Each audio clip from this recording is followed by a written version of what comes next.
I want to talk about sex for money. I'm not like most of the people you'll have heard speaking about prostitution before. I'm not a police officer or a social worker. I'm not an academic, a journalist, or a politician. And as you'll probably have picked up from Mariam's blurb, I'm not a nun either. Most of those people would tell you that selling sex is degrading, that no one would ever choose to do it, that it's dangerous, women get abused and killed. In fact, most of those people would say there should be a law against it. And maybe that sounds reasonable to you. It sounded reasonable to me until the closing months of 2009 when I was working 2 dead-end minimum wage jobs. Every month my wages would just replenish my overdraft. I was exhausted and my life was going nowhere. Like many others before me, I decided sex for money was a better option. Now don't get me wrong, I would have loved to win the lottery instead, but it wasn't going to happen anytime soon, and my rent needed paying. So I signed up for my first shift in a brothel. In the years that have passed, I've had a lot of time to think. I've reconsidered the ideas I once had about prostitution. I've given a lot of thought to consent and the nature of work under capitalism. I've thought about gender inequality and the sexual and reproductive labor of women. I've experienced exploitation and violence at work. I've thought about what's needed to protect other sex workers from these things. Maybe you've thought about them too. In this talk, I'm going to take you through the 4 main legal approaches applied to sex work throughout the world and explain why they don't work, why prohibiting the sex industry actually exacerbates every harm that sex workers are vulnerable to. And then I'm going to tell you about what we, as sex workers, actually want. The first approach is full criminalization. Half the world, including Russia, South Africa, and most of the US, regulates sex work by criminalizing everyone involved. So that's seller, buyer, and third parties. Lawmakers in these countries apparently hope that the fear of getting arrested will deter people from selling sex. But if you're forced to choose between obeying the law and feeding yourself or your family, you're going to do the work anyway and take the risk.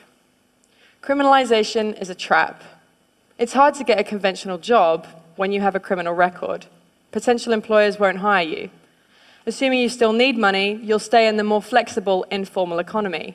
The law forces you to keep selling sex, which is the exact opposite of its intended effect.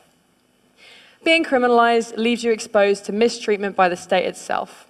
In many places, you may be coerced into paying a bribe or even into having sex with a police officer to avoid arrest. Police and prison guards in Cambodia, for example, have been documented subjecting sex workers to what can only be described as torture: threats at gunpoint, beatings, electric shocks, rape, and denial of food. Another worrying thing, if you're selling sex in places like Kenya, South Africa, or New York, a police officer can arrest you if you're caught carrying condoms, because condoms can legally be used as evidence that you're selling sex. Obviously, this increases HIV risk. Imagine knowing that if you're busted carrying condoms, it'll be used against you. It's a pretty strong incentive to leave them at home, right? Sex workers working in these places are forced to make a tough choice between risking arrest or having risky sex. What would you choose? Would you pack condoms to go to work? How about if you were worried the police officer would rape you when he got you in the van? The second approach to regulating sex work seen in these countries is partial criminalization, where the buying and selling of sex are legal, but surrounding activities like brothel keeping or soliciting on the street are banned. Laws like these, we have them in the UK and in France, essentially say to us sex workers, hey, we don't mind you selling sex, just make sure it's done behind closed doors and all alone. And brothel keeping, by the way, is just defined as just 2 or more sex workers working together. Making that illegal means that many of us work alone, which obviously makes us vulnerable to violent offenders. But we're also vulnerable if we choose to break the law by working together. A couple of years ago, a friend of mine was nervous after she was attacked at work, so I said that she could see her clients from my place for a while. During that time, we had another guy turn nasty. I told the guy to leave or I'd call the police. And he looked at the 2 of us and he said, "You girls can't call the cops. You're working together, this place is illegal." He was right. He eventually left without getting physically violent, but the knowledge that we were breaking the law empowered that man to threaten us. He felt confident he'd get away with it. The prohibition of street prostitution also causes more harm than it prevents. Firstly, to avoid getting arrested, street workers take risks to avoid detection. That means working alone or in isolated locations like dark forests where they're vulnerable to attack. If you're caught selling sex outdoors, you pay a fine. How do you pay that fine without going back to the streets? It was the need for money that saw you on the streets in the first place. And so the fines stack up, and you're caught in a vicious cycle of selling sex to pay the fines you got for selling sex. Let me tell you about Mariana Poper, who worked in Redbridge, East London. The street workers on her patch would normally wait for clients in groups for safety in numbers and to warn each other about how to avoid dangerous guys. But during a police crackdown on sex workers and their clients, she was forced to work alone to avoid being arrested. She was stabbed to death in the early hours of October 29, 2013, and she'd been working later than usual to try to pay off a fine she'd received for soliciting. So if criminalizing sex workers hurts them, why not just criminalize the people who buy sex? This is the aim of the third approach I want to talk about, the Swedish or Nordic model of sex work law. The idea behind this law is that selling sex is intrinsically harmful, and so you're in fact helping sex workers by removing the option. Despite growing support for what's often described as the end demand approach, there's no evidence that it works. There's just as much prostitution in Sweden as there was before. Why might that be? It's because the people selling sex often don't have other options for income. If you need that money, the only effect that a drop in business is going to have is to force you to lower your prices or offer more risky sexual services. If you need to find more clients, you might seek the help of a manager. And so you see, rather than putting a stop to what's often described as pimping, a law like this actually gives oxygen to potentially abusive third parties. To keep safe in my work, I try not to take bookings from someone who calls me from a withheld number. If it's a home or a hotel visit, I try to get a full name and details. If I worked under the Swedish model, a client would be too scared to give me that information. I might have no other choice but to accept a booking from a man who is untraceable if he later turns out to be violent. If you need their money, you need to protect your clients from the police. If you work outdoors, that means working alone or in isolated locations, just as if you were criminalized yourself. It might mean getting into cars quicker. Less negotiating time means snap decisions. Is this guy dangerous or just nervous? Can you afford to take the risk? Can you afford not to? Something I'm often hearing is, prostitution would be fine if we made it legal and regulated it. We call that approach legalization, and it's used by countries like the Netherlands, Germany, and Nevada in the US. But it's not a great model for human rights. Under state-controlled prostitution, commercial sex can only happen in certain legally designated areas or venues, and sex workers are made to comply with special restrictions like registration and forced health checks. Regulation sounds great on paper, but politicians deliberately make regulation around the sex industry expensive and difficult to comply with. It creates a two-tiered system, legal and illegal work. We sometimes call it backdoor criminalization. Rich, well-connected brothel owners can comply with the regulations, but more marginalized people find those hoops impossible to jump through. And even if it's possible in principle, getting a license or proper venue takes time and costs money. It's not going to be an option for someone who's desperate and needs money tonight. They might be a refugee or fleeing domestic abuse. In this two-tiered system, the most vulnerable people are forced to work illegally, so they're still exposed to all the dangers of criminalization I mentioned earlier. So, it's looking like all attempts to control or prevent sex work from happening make things more dangerous for people selling sex. Fear of law enforcement makes them work alone in isolated locations and allows clients and even cops to get abusive in the knowledge they'll get away with it. Fines and criminal records force people to keep selling sex rather than enabling them to stop. Crackdowns on buyers drive sellers to take dangerous risks and into the arms of potentially abusive managers. These laws also reinforce stigma and hatred against sex workers. When France temporarily brought in the Swedish model 2 years ago, ordinary citizens took it as a cue to start carrying out vigilante attacks against people working on the street. In Sweden, opinion surveys show that significantly more people want sex workers to be arrested now than before the law was brought in. If prohibition is this harmful, you might ask, why is it so popular? Firstly, sex work is and always has been a survival strategy for all kinds of unpopular minority groups. People of color, migrants, people with disabilities, LGBTQ people, particularly trans women. These are the groups most heavily profiled and punished through prohibitionist law. I don't think this is an accident. These laws have political support precisely because they target people that voters don't want to see or know about. Why else might people support prohibition?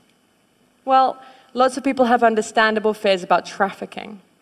Folks think that foreign women kidnapped and sold into sexual slavery can be saved by shutting a whole industry down. So let's talk about trafficking. Forced labor does occur in many industries, especially those where the workers are migrants or otherwise vulnerable, and this needs to be addressed. But it's best addressed with legislation targeting those specific abuses, not an entire industry. When 23 undocumented Chinese migrants drowned while picking cockles at Morecambe Bay in 2004, there were no calls to outlaw the entire seafood industry to save trafficking victims. The solution is clearly to give workers more legal protections, allowing them to resist abuse and report it to the authorities without fear of arrest. The way the term trafficking is thrown around implies that all undocumented migration into prostitution is forced. In fact, many migrants have made a decision out of economic need to place themselves into the hands of people smugglers. Many of them do this with the full knowledge that they'll be selling sex when they reach their destination. And yes, it can often be the case that these people smugglers demand exorbitant fees, coerce migrants into work they don't want to do, and abuse them when they're vulnerable. That's true of prostitution, but it's also true of agricultural work, hospitality work, and domestic work. Ultimately, nobody wants to be forced to do any kind of work, but that's a risk many migrants are willing to take because of what they're leaving behind. If people were allowed to migrate legally, they wouldn't have to place their lives into the hands of people smugglers. The problems arise from the criminalization of migration, just as they do from the criminalization of sex work itself.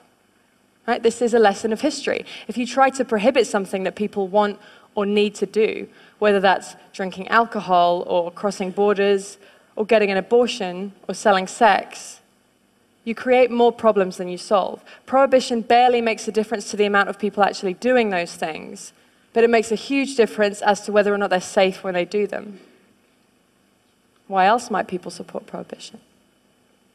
As a feminist, I know that the sex industry is a site of deeply entrenched social inequality. It's a fact that most buyers of sex are men with money, and most sellers are women without. You can agree with all that, I do, and still think prohibition is a terrible policy.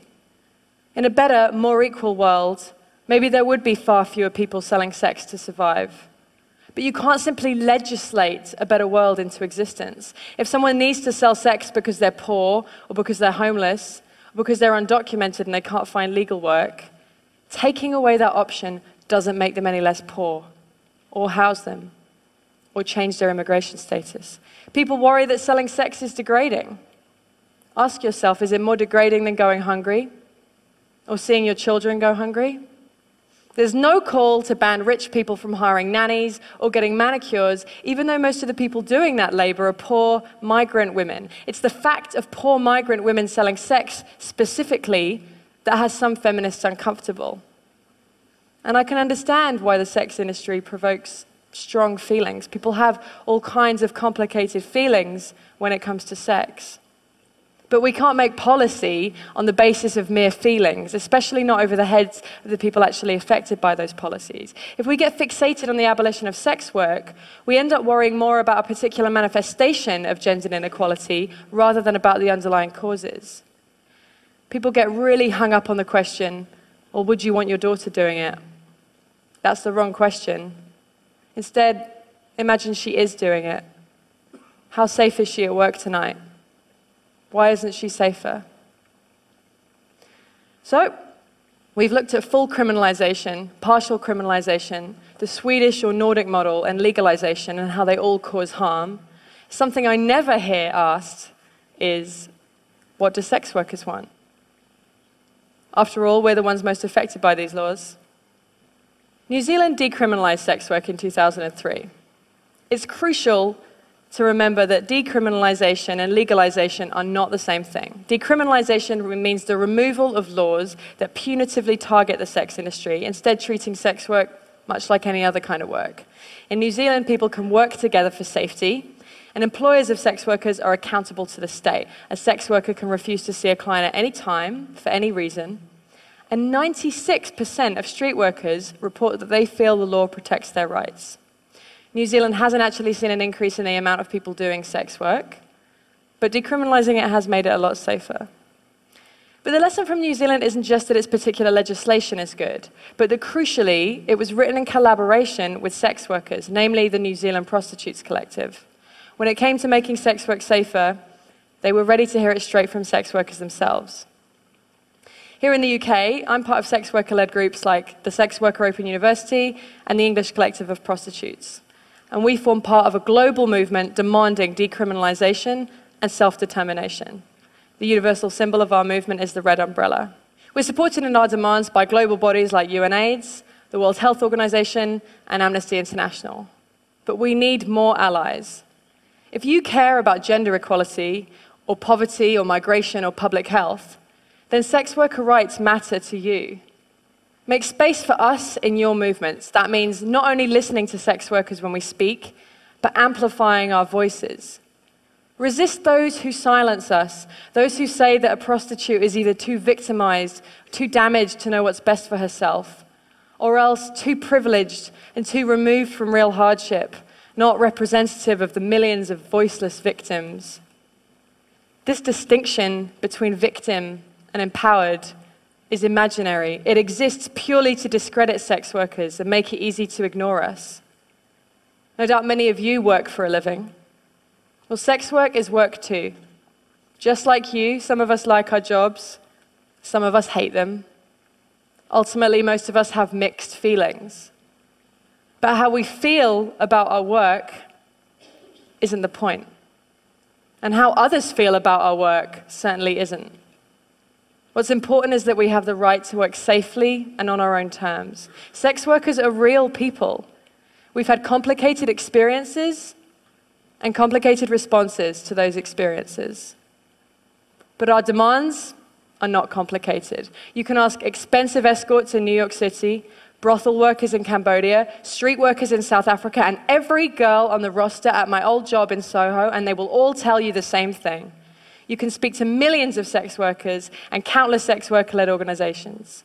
We want full decriminalization and labor rights as workers.